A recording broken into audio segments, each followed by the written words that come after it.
everybody. Happy Halloween. I'm Jennifer J. Raffler, and I'm here today with Stasia Bliss. And today we are talking about sexual demons. Hi, Stasia. Hello, Jennifer. Thank you for having me on again. Such a joy. Yay! I'm Yes. so excited on a topic that I've never spoken on before. So, yeah. Awesome. I'm excited to talk, and what a perfect time of year to look at this subject. Yes. Totally. And why don't we even just start right there? That some of the older traditions of Halloween comes from Hallows Eve or Samhain, which is the Wiccan tradition. Which is always thought to be the ending of one year and the beginning of another, the end of the harvest, like for preparation to go into the winter time, which is actually considered the beginning of a new cycle and not the end. The death is at the beginning, which is interesting. So interesting that it's always been thought to be a time where the veils between the worlds are very thin. This is a time where we can communicate with those who've passed, or we can access deeper parts of ourselves. And it's actually a very holy and sacred time to the traditions that honor it as such. So I find it interesting here in the West that it's become this like spooky goblin demon kind of festival where everyone dresses up in all of, the spooky stuff, and we go out to get scared and watch all these movies, and this theme of demons is very prevalent. So it's interesting and perfect time to talk about it.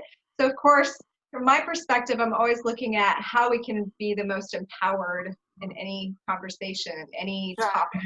So that's where I kind of want to take this and look at this idea of sexual demons, which, by the way, I want to preface and say that it is a very valid conversation piece, and I'm validating that this experience that people have and I have had is a very real experience, and that it's not something to be discounted. And that's not at all what I'm aiming to do with this conversation, is to like discount it or downplay it, not at all, but rather to bring it into a different light or a different perspective so that we can become empowered through this conversation. Seems like I have my own screamers in the background. I don't know if you can hear children in the house, and they're like screaming right now. I paid them to do that during the show.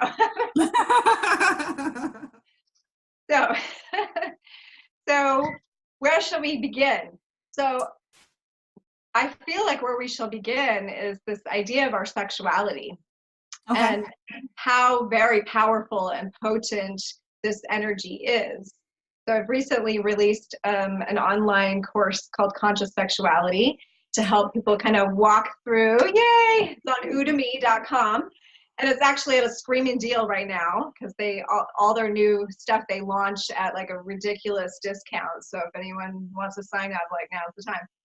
But the purpose of it is to start educating and bringing new light to our sexuality and our consciousness there, and understand, I've been teaching, a Kundalini yoga teacher for many years. So I've been teaching about energy in the body for a long time, but not specifically as much in the area of sexuality until the last decade or so, where it started to become clear that this is an area that, we really do need the empowerment in. So our Kundalini, our life force energy, it is our sexual energy. It absolutely is. And so those of us who've learned to move that energy through our body and to experience sexuality differently, we've realized that we can have full body orgasms.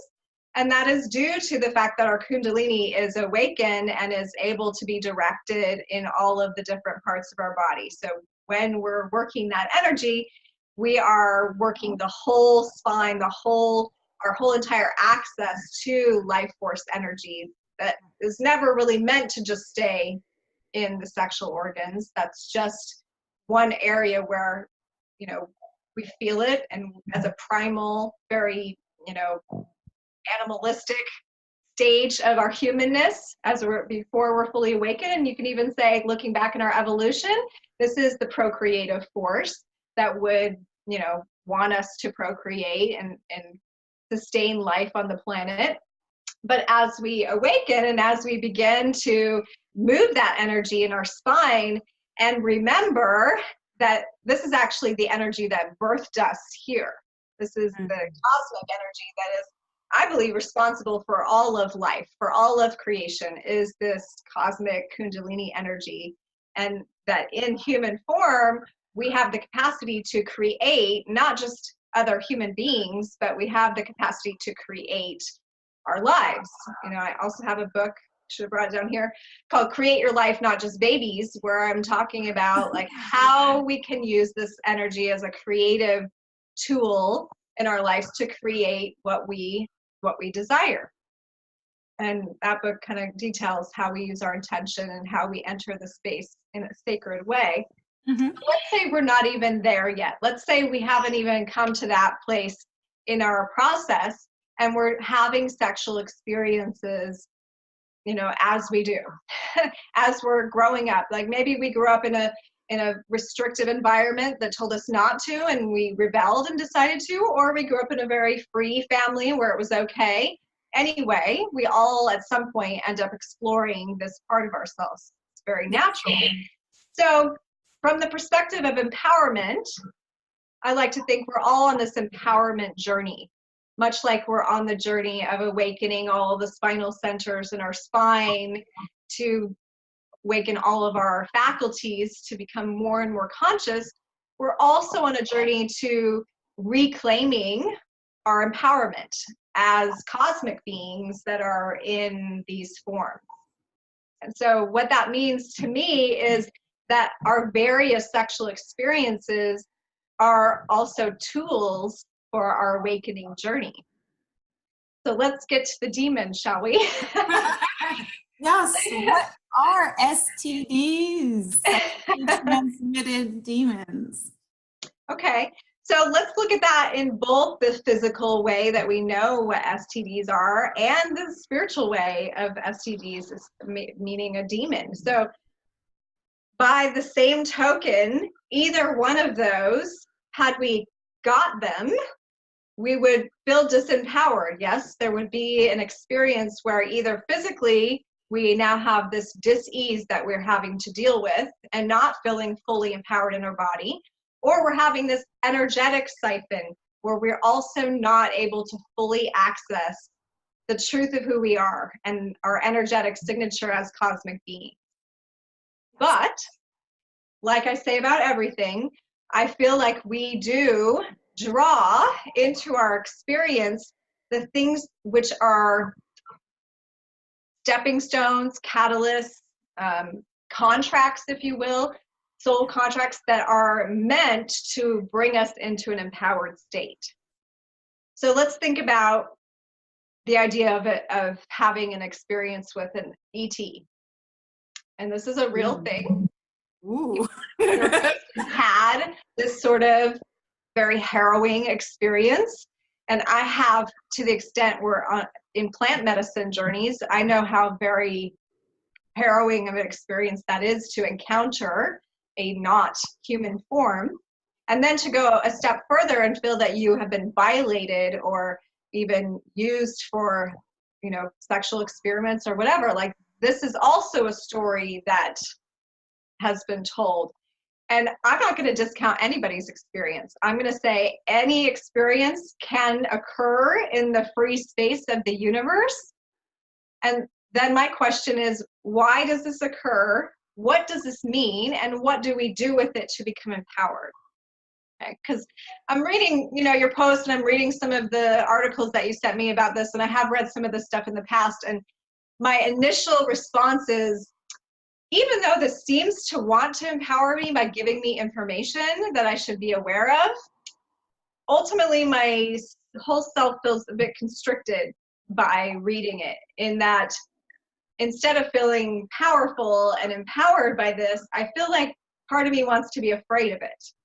And Okay. so when I look at that sort of, and I'm always reading things energetically, so I'm feeling like even if someone is trying to give me education and give me a real life experience, even to warn me or be nice or be wise, If at the end of it, I don't feel more empowered and bigger, more expanded, then I want to look at why that is and how I can flip that around. Okay. So this subject of demons, if this is someone's experience, first of all, like if that's the experience that someone has, then in order to heal from that, in order to recover a sense of empowerment, which is going to, by the way, be more after the recovery than it ever was before any incident. Because we all know that if we have a trauma, then the act of recovering or healing from that is going to catapult us forward in our evolutionary cycle more than before the trauma. And that's where I believe that we actually do invite on a certain level, probably not consciously, but on a soul level to evolve. We're asking for these deep places in ourselves where we still feel disempowered. We're asking for them to be highlighted so that we can overcome and become more empowered. Okay. So let's take a sexual experience where, you know, anyone could find themselves in a situation where they're attracted to somebody, they feel the energetic connection, you know, it feels yummy, maybe it's a dark, glorious night and the moon's out and you're both feeling sexy and you like find yourself in the bedroom and sex is happening. And then that relationship maybe immediately ends, maybe the person's gone the next day, and maybe you feel terrible. Yeah. Like, who's ever had that experience? So I know I've had that experience. So in the feeling of terrible after that, you can either, and you know, I could argue for the fact that that alone, that feeling of terrible, could be argued for being a demon just by itself, because now you've got like the cyclical mind starting to give you all the reasons why you messed up, you shouldn't have done that, why didn't you see the red flags, you know, like, didn't you see differently? And then you've got, you know, I always think of the demon and the angel on the shoulder. You've got the angel being like, oh, but it was so nice and it felt so good and I really needed touch, and you argue back and forth these two things, and then you look for something outside of yourself, usually to validate one thing or the other. So this is where I go, okay, so I find these articles warning about, you know, the attachment of entities during sex, and now the part of me that wasn't sure, that I, you know, was confident that I did the right thing and that it was good for me to just feel good in my body and have touch. If I'm not totally confident in that and I read that article, then the demon on my shoulder is going to go, see, I told you you shouldn't have done that. Like, shame on you. Now you got all this energy to deal with. Now what you going to do? And so the angel on my shoulder feels a little less empowered, like, Yeah. oh, we didn't, you know, like not a great situation. And at the end of the day, one is less empowered and less confident than just that initial conversation with self, right? Okay. So my big picture that I always like to bring in is there is really only one of us here. Each one of us is the single pivot point of certainty in our reality. And everything else, you know, you've heard that everyone is a mirror of you or a reflection of you. And in the big picture, we're all showing up for each other to highlight parts of the one that we cannot see for ourselves. Mm-hmm. And that equation, just like the yin yang, contains both the positive and the negative qualities. Just like in our body, we have positive and negative poles. Yeah. And so our experience is going to be such that we are experiencing all the different aspects in existence that are us, that are possible. Yeah. And so when we have even extraterrestrial, like even interdimensional, even beyond this realm, the same distance we could go out this way into outer space, we can go in this way into inner space. Yeah. So if we have like a discomfort or something blocking us from really going deep, from really feeling comfortable deep in ourselves, you know, some people cannot sit and meditate and feel comfortable. They completely get uncomfortable and they need to distract themselves. You know, I've got family members like this. You know, they couldn't close their eyes even for a second. You know, like the confrontation of the self can be so much when you aren't feeling empowered in the self, when your life force is not streaming unencumbered.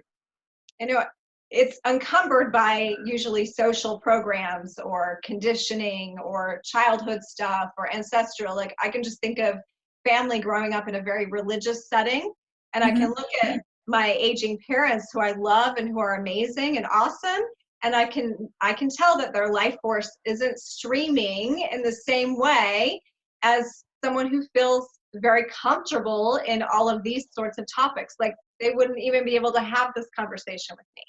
And so the restriction that any system puts on us is also keeping our life force from flowing and accessing. Yeah. So if you can't go in, and you like your being wants to go in, like we're all like moving through this evolutionary cycle. So I do believe that everyone's on their own journey. Everyone's at a different place in their journey, and every single stage of the journey is valid. So like Buddha said, like held up a flower in one of his, this is the famous sermon where he doesn't say anything, he just holds the flower. And to me, this says every person is like a petal on the flower. Like some are opening first and some are opening later, but they're all necessary for the flower to open. Yes. So someone that's on their journey and is ready to open, but all their lifetimes or all their life has kept them from it, and they actually have really strong boundaries against opening deeply to themselves, they might contract out subconsciously to an entity to come and give them this harrowing experience that would like even bring them to this conversation with this deep part of themselves, like this altered reality that they weren't ready to look at before this happened. Because usually abductions seem to, in my readings, happen to people that are just in the middle of the US, farmers and so forth, that aren't really like already looking. Now, I'm not saying that's the only people it happens to, but I know that generally speaking, it's not you and I, though it could, I understand. It's not the you and I who are already doing the deep soul work that are suddenly going to have this experience. And if we do, then it's going to also challenge us to look at where we want to become more empowered so we can integrate that part of us. Is this making sense? It totally makes sense. For example, illnesses such as Lyme disease or breaking a foot or anything else that manifests in your body physically is just to get your attention, to send love to some area of your being, something that needs to be healed. So I totally understand what you're saying, and I agree with that. What sounds scary to me, well, I shouldn't say scary, especially, right? But, it's okay, scary is a thing. But the fact that we contract with these demons or entities to teach us a lesson. So how can we be more aware of these contracts that we make with these entities? I mean, granted, some of them, or probably all of them, are for our good, because everything is for our good in the end anyway. But maybe be more wise. Maybe we've learned some of those lessons. So how can we choose what we want to invite for learning material and what we don't need anymore? Definitely. And I mean, it's always going to come down to that if it happened, then we have something to look at there. Okay. But if you're going forward and you're like, okay, I'm going forward after this conversation between us, and I'm going to be more conscious of the experiences that I get myself into. But I'm also going to be aware that on my healing journey, and I'm going to bring up something we said the other day because I feel like it was really pertinent to this question, is I'm going to honor that on a level that maybe my conscious mind isn't always aware of. My higher self is aware of the parts of me that I still need to love. So if I don't love a certain part of me, then I'm going to manifest a distorted version of that part of me so that I can learn to love that part of me. So the other day we were talking about if you have a disconnected sexual experience and it just seems to be very like primal and there's not really any heart there and the person even seems like they're not even really there, maybe they're actually thinking of somebody else and you're like, what am I doing right now? Like this person's so disconnected, all I want is connection.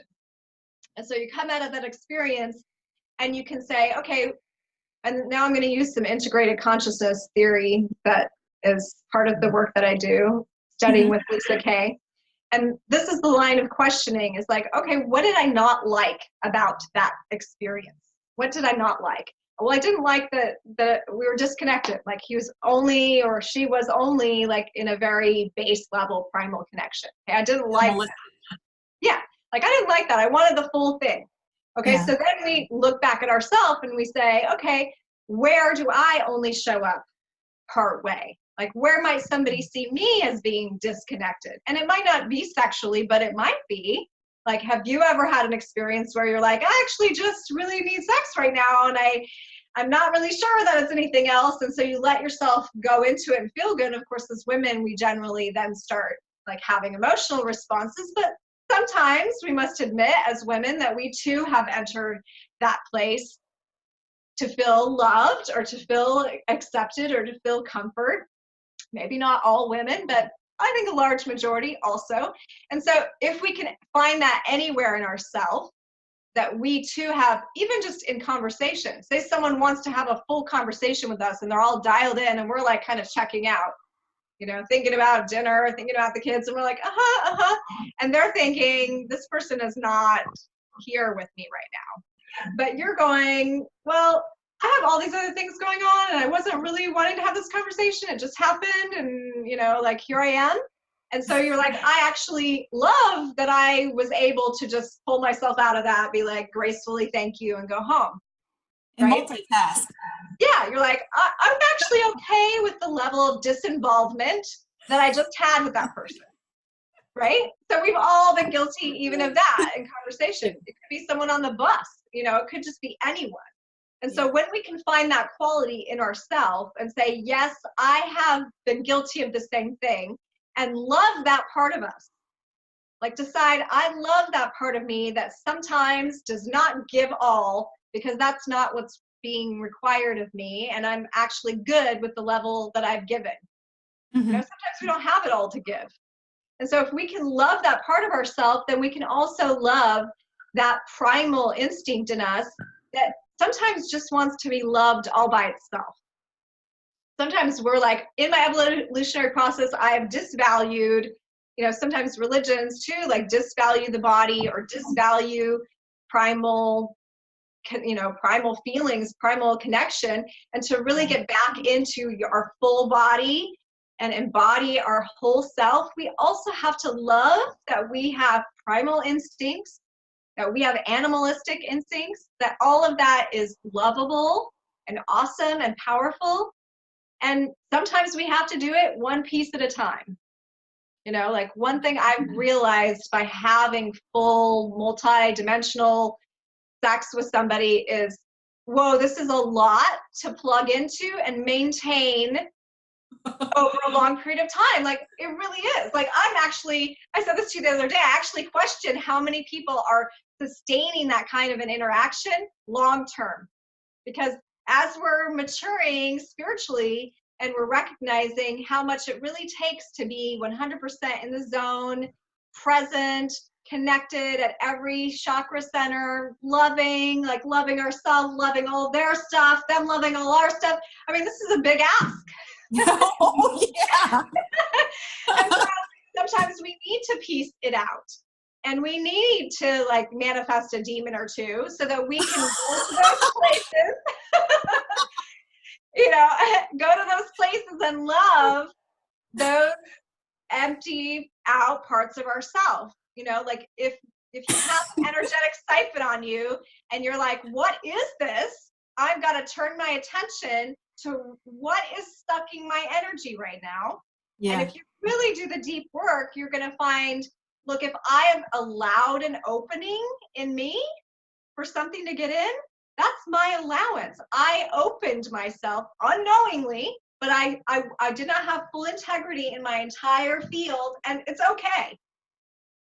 Like, we can still love that we had an opening, like that we didn't have full integrity in that moment, because we're going to learn from it, and we're going to find that spot, and we're going to give love to it. And that's part of like what this shadow work stuff is. Like, if you can love every part of yourself, even the part of yourself that had an entity attached to you, or slept with somebody without loving them, or, you know, had this, all the different experiences that we don't like to talk about, if we can love those parts of us too, not feel ashamed, just acknowledge that in this messy life, we're not all, you know, angelic all the time. You know, we like to portray that persona. I'm all light all the time. All light all the time. But, you know, like, I've noticed on my Facebook feed, because that's one place I get my news, that the people that are willing to share all their stuff and their stories and get real and like share that stuff, my respectful level for them is super high. And I recognize that it's the realness and the rawness that we're drawn to in each other, because we have it too. You know, it's like, gives each other permission when we acknowledge, you know, like, I've had sexual demons. Yes, I have had entities attached to me in sexual experiences where I realized I was giving my power away, and I was using my sexuality inappropriately because I wanted to feel love. But what I really wanted was just to love myself. Yeah. You know, that's really what we're all going for, is complete self-love. Yeah? Absolutely. And we got it all, you know. And not only do we have it all, but we also have, I believe more than ever in this generation, all of our families' stuff on us, all of the lifetimes that are converging right now. We're in like the wake of so much integration, that these things are prevalent because they're asking us to really dig deep and fill in all the gaps with this love, and to know that, of course, life's going to manifest in the whole spectrum, but we're only going to move into unity consciousness if we can love the whole spectrum. If we stop polarizing between this is good and this is bad, and that's why I'm going to say love your demons today. I was just talking to my girlfriend about why all these ghouls and goblin costumes come out on Halloween. And I think, you know, we said this a little the other day, but I think it's partially because those are unexpressed parts of people that they're a little too afraid to show.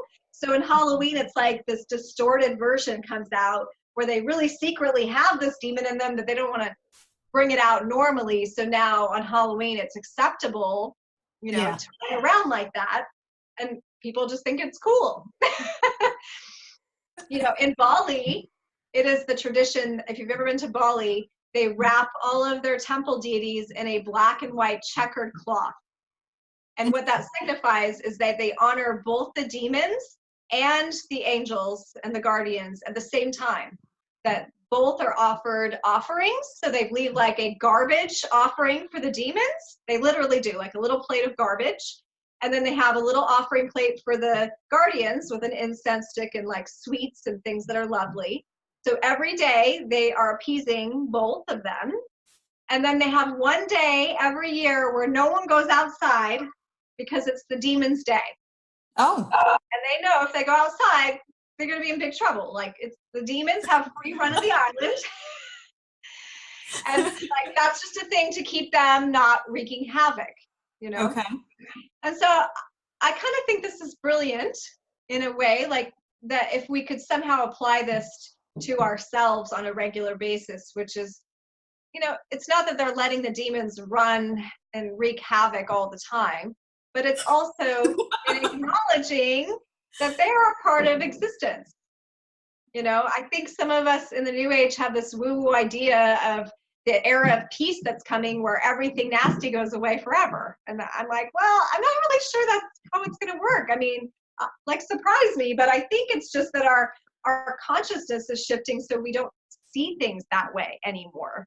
Mhm. Our perspective changes, where we now see things much like in a symphony. You wouldn't like take out all the drummers and low notes because that was, too dark, and keep all the flutes and everything. You recognize there's a synergy when they play together. Yes, and the energy about it is neutral. It's not so polarized. So the only reason something becomes a scary demon is because we give it that charge. We give it our fear. And of course, the articles you sent me and that you might want to post again for other readers if they want, like my suggestion in reading that is notice your energy when you're reading. And would this information trigger you into a fear response if you just looked at it at face value, like just as information, instead of adding any like fear to it? If there's no fear attached to reading it, then it's just simply like data in a video game. You're like, don't go in that room because there's these ghost things in that room. And you're like, oh, got it. Until I'm really good at the game, then I'm going to definitely go in that room because then I know what to do. I can eat those demons, like when you're an amateur at a video game, you're going to kind of avoid all those pitfalls and everything. But as you empower yourself in the game, which we're learning to do in this life, as we empower ourselves and really use our life force energy to create and to understand that we really are like the superheroes, remembering our identity, that these sorts of things, we can eat them for lunch. Like when we recognize and love ourselves and have that level of confidence and know that the only reason anything's coming after us is because they know that we got it. We're in a body and we're conscious. Yeah. They're not in a body. They aren't as powerful as we are in a body. So that like projection is simply a fear that something could control you or have more power than you. And so as we come into the knowing that we are the central axis point of our reality, and we are the point of certainty, whoever's most certain wins, is like a statement I love to say. If you're most certain, then anything that's less certain than you has nothing on you. Yes. Yeah. That is so powerful right there, what you just said. Oh my God. Yes. Yeah. So even if you're going into a sexual experience and because I have been in this experience not too long ago where I realized going in that, this person is not going to meet me at the full level that I know I'm capable of meeting someone. And I've paused and I've been like, am I going to go here anyway? And I've checked in with myself and I'm like, what is it that I do want, that I can get, that this person also wants and can get? And what are our deepest hearts right now drawing us together for? And what I came from that experience was, we're just too, like, I want to say messy, because that is like my favorite word about being human. Like, we're just two messy beings. I sometimes think I have my shit together more than I do. And he, he maybe didn't have his shit together as much as he wanted to or thought he could. And in that moment, I was like, we're just here for however love wants to show up. And my experience was, with that frame of mind, so lovely. Like, I'm just here for however love wants to show up. This man needs to fill the arms of a woman saying, you are lovable.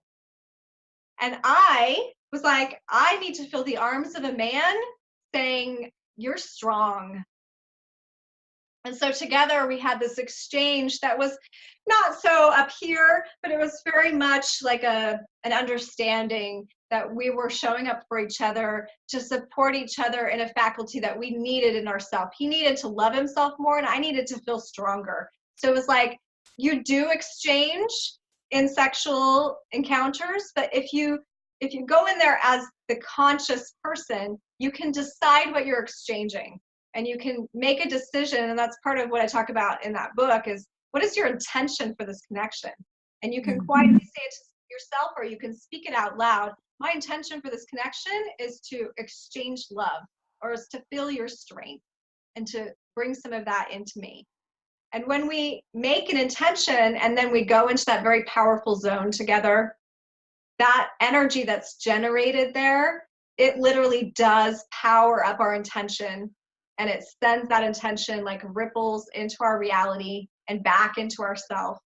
And that's probably the biggest piece that I want to leave with the audience today is when you go into that experience, no matter what it may look like, have an intention. If nothing else, have an intention of what that is to you. Mm-hmm. That the other person may or may not participate with you, but you are choosing what you're going there for. And that every sexual encounter is a sacred one, because every being is sacred, whether or not they are aware that they are sacred, and whether or not they seem to be living a sacred life or whatever. We are all holy, and we are all sacred and divine at different stages of the game. So thank you, Stasia, so much. Yeah.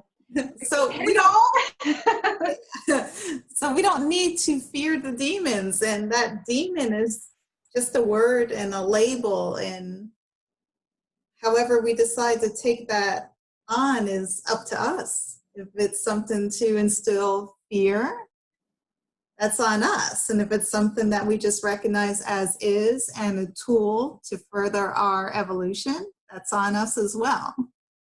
And that really is the empowerment piece, right? Because it's even okay if we need it to feel fearful. Like if that's the stage in our evolution we're at and we need fear at the moment, like sometimes we need fear. Like, let's be honest, like sometimes we need fear until we're ready to not need it. Like it keeps us, right? It keeps us in a certain place until we're brave enough to turn and look at it.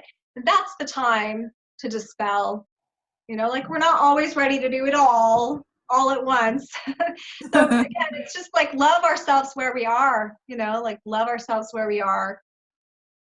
And love the one that we're with, where they are. Love the one we're with. Like truly, the namaste is a real thing. Like it's become kind of cliche over here in the West, but truly, you know, especially if we're going to like open our bodies up to someone, either sex I'm talking to, like if we're opening our bodies, like the namaste must be there on some level, you know, like the divine in me knows there's divine in you. I see it, and I'm also showing up divine.